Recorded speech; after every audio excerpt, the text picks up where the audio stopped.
Le président de la transition malienne a rehaussé de sa présence le deuxième sommet Russie-Afrique qui se tient actuellement à Saint-Pétersbourg, en Russie. Pour le colonel Assimi Goïta, la tenue de ce sommet témoigne une fois de plus de la qualité du partenariat stratégique existant entre la Fédération de Russie et l'Afrique. Un partenariat fondé sur l'amitié de longue date, la sincérité, le respect mutuel. Toute chose imprime un caractère crucial à nos relations, a indiqué le chef de la junte au pouvoir au Mali.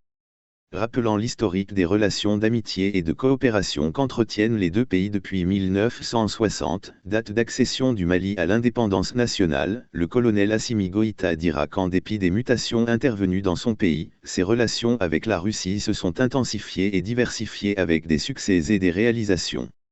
Notamment dans les domaines stratégiques comme les infrastructures, l'agriculture, la santé, l'enseignement supérieur et la recherche scientifique, ainsi que la défense et la sécurité, a-t-il égrené.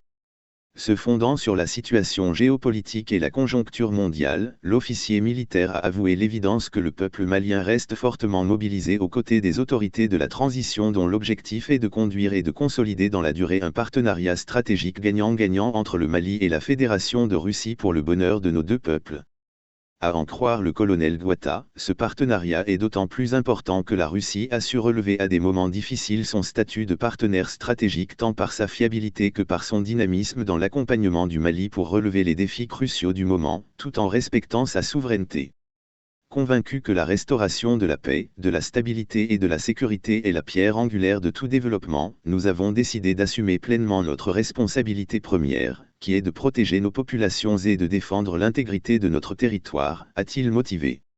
Ce choix stratégique, poursuit-il, intervient après une décennie de présence des forces internationales sans résultat tangible dont le seul but consistait à entretenir la violence sur notre territoire et à nous maintenir dans l'indépendance. Une réalité qui a fait que dans le cadre du renforcement des capacités opérationnelles des forces de défense et de sécurité, le Mali a noué avec la Russie un partenariat militaire dont le colonel Assimi Goïta a tenu à saluer la fiabilité.